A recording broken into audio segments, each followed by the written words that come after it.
Chapter 18. 2 voids and 2 people have been filled.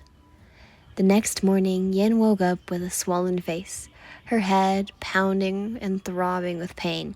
She was on top of Izuku, who slept peacefully underneath her with his arms around her.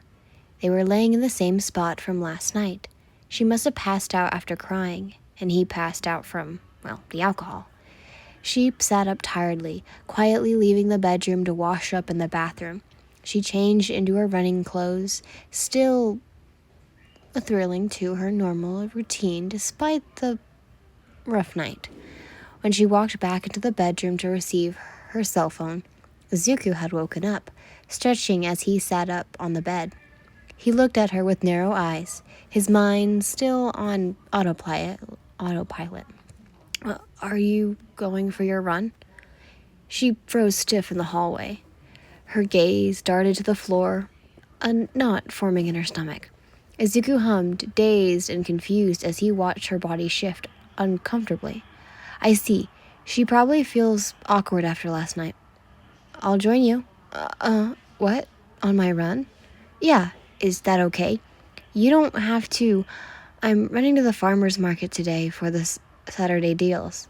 We can carry twice as much if I go with you, he offered with a soft smile. But if you really don't want me to, I won't ask anymore. She bit the inside of her cheek. And if you think you're using me, filling some void, making up for what you think you lack, I don't care. If that's what it takes to keep you from pushing me away, then so be it. So please, stop treating me like I'm still invisible. I'm going to ask you something because I want to be completely transparent, Yin stated. Izuku's posture perked up curiously. Last night you said you wanted me to acknowledge your existence, at least until we are no longer married. After that, I could ignore you all I want. Do you mean that? Yes, I did. Did you mean that because you think that's what I want? The question caught him off guard. Is that not what you want? Ian felt so confused. Originally, the idea of replacing Toji was what was stopping her from treating Izuku well. To her, accepting Izuku's kindness meant she was willing to be filling the void that Toji once filled. But now, after hearing Izuku's words, she wasn't so sure if she was afraid of replacing Toji, because Izuku might be taking a spot that Toji had never begun with. She loved Toji, she did, but in a platonic way. Toji was her other half. Honestly, he was probably her soulmate. Working undercover together, taking on so many different names and roles, Toji always saw her as her. He never questioned why Yin was stubborn or harsh or violent or standoffish. He just looked past it, his personality complementing hers, and became her best friend. Meanwhile, Izuku, he felt, how do you put this? Different, somehow. She felt like something in her had shifted when the two of them had practiced kissing. A small part of her was aware that if they kissed, she might see Izuku in a light that she had never seen anyone before. It was impossible for her to make sense of it, but she just knew that kissing Izuku would make her feel something, but what was it? Toji showed Yin compassion and friendship, opening her eyes to the beauty of how human connections could flourish on many levels. His kindness filled the void of empathy, compassion, and empathy that she had lacked. But Izuku, he was showing Yin that communication was important. The rawness of oneself should not be watered down to fit the standards of someone else, and refusing to see someone else's raw self did not make any less there. Vulnerability is not a sin. And for Izuku, he learned about her past, taking the time to listen and understand what made her the person she was today. But rather than looking past it, Izuku accepted her from the beginning at that, without even trying to change her.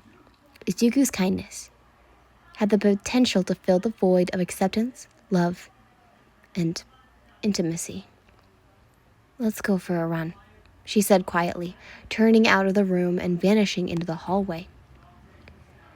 The two had ran down to the local market, jogging for about 20 minutes before arriving. It was a lot more packed than usual, with both customers and vendors. There were stalls lying down the street selling pastries, fruit, flowers, and custom goods. The hum of conversation and laughter filled the space, blending with the distant sound of street musicians strumming a soft, cheerful tone on his guitar. Wow, I didn't know neighborhoods hosted things like this, Izuku said in awe. Yeah, it's pretty recent though. Local and small businesses set up early in the morning and stay till the evening selling goods, Yin explained.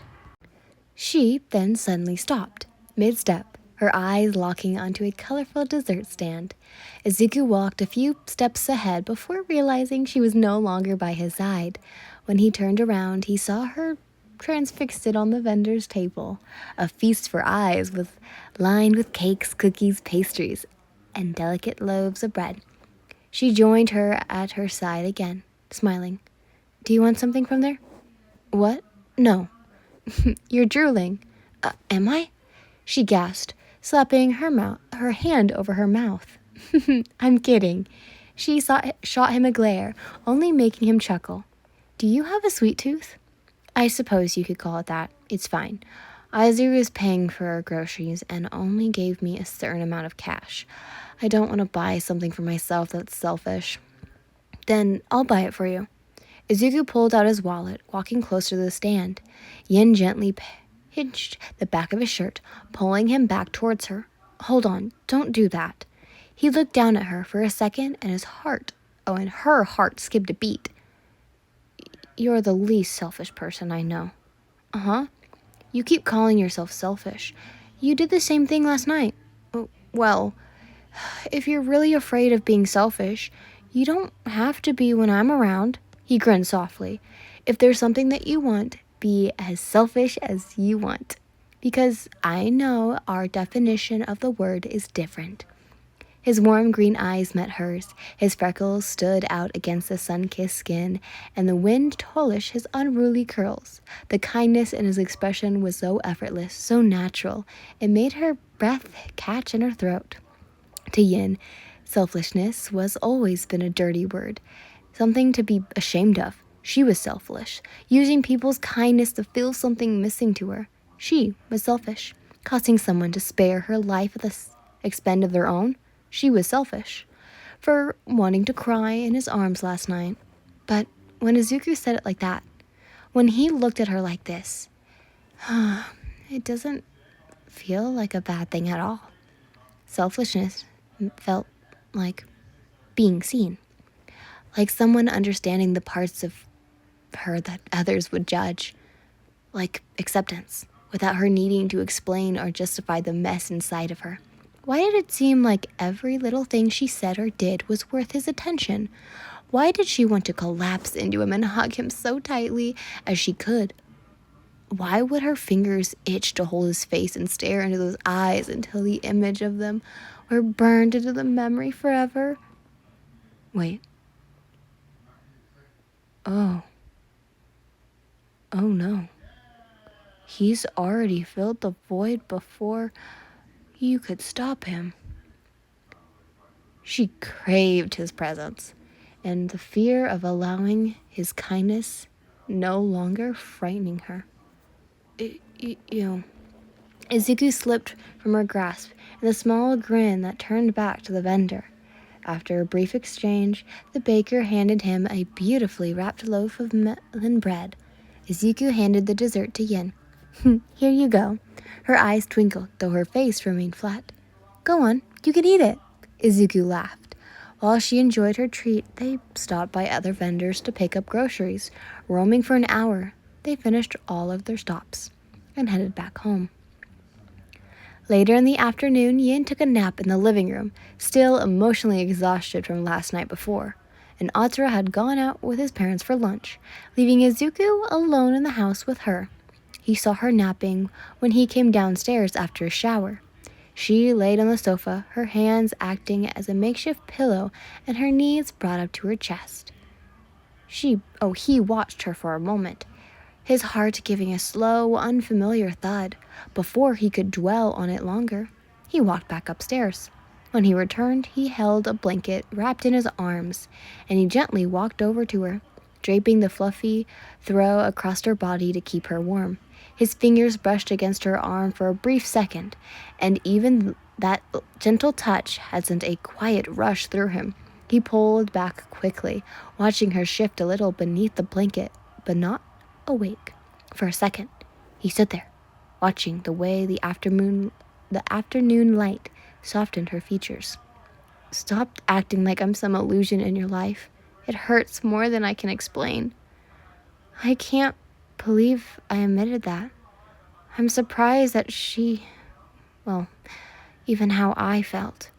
Why did her neglecting me hurt me so bad? The thought of someone disliking me had never bothered me before. So why does it bother me now when it comes to Yin? Yin grunted, shiftily quietly under the blanket, and Izuku's face turned red as he stared at her face. Her lashes, the gentle curves of her nose, the soft shape of her lips. Then it clicked to him. I like Yin.